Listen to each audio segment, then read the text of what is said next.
cette petite vidéo sur une note un petit peu triste. Et pourtant, c'est pas vraiment une émotion que j'ai aujourd'hui pour l'habitude de vivre et ressentir. Une amie m'a appelée aujourd'hui pour partager une triste nouvelle que son papa est malade. Ça m'a beaucoup touchée, sa confiance, son émotion.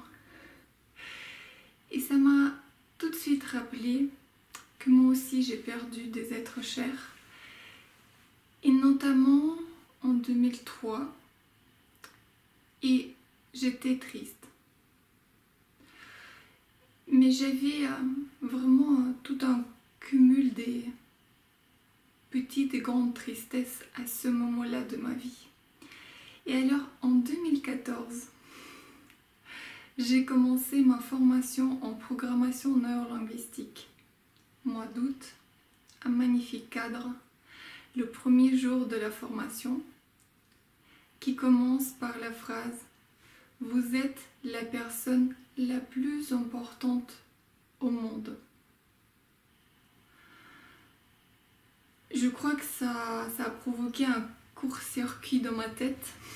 J'ai noté cette phrase tout en haut de mon cahier et je suis restée bloquée toute une matinée. Ça tournait dans ma tête, je suis la personne la plus importante au monde, mais comment c'est, comment ça se passe, qu'est-ce que ça veut dire, qu'est-ce que ça veut dire? Depuis 2014, j'ai réécrit cette phrase assez souvent et j'ai souvent travaillé ce concept, cette phrase avec mes clients. Et j'ai vu aussi leur difficulté d'accepter, d'abord de comprendre et d'accepter cette idée que tout finalement commence par nous et nous sommes vraiment la personne la plus importante au monde. Et si on prend soin de nous réellement, si on réalise tous nos besoins, si on surveille toutes nos valeurs, si on se respecte d'abord, on pourra beaucoup mieux vivre avec les autres, s'épanouir à côté des autres et du coup être vraiment à l'écoute et augmenter notre capacité d'aimer. Je vous invite à méditer sur cette phrase « Vous êtes la personne la plus importante au monde ». Posez-vous la question « Comment pouvez-vous vous respecter encore plus ?»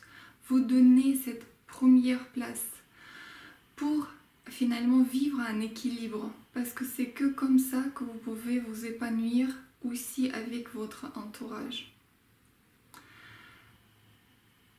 Peut-être vous faire plus plaisir, mieux manger, plus bouger, ou bien ne serait-ce que vous parler et vous considérer avec beaucoup de respect. Ce dialogue interne, comment est-ce que vous vous traitez? Fermez vos yeux un instant et imaginez qu'en face de vous, il y a la personne très importante et chère. Comment vous vous comportez avec cette personne? Comment vous auriez envie de la parler? Mais cette personne en face de vous, c'est vous-même. Et c'est par ça que ça commence. Ajustez votre dialogue intérieur et tout ce qui est à l'extérieur de vous pour vous honorer. Vous êtes la personne la plus importante au monde. Prenez soin de vous.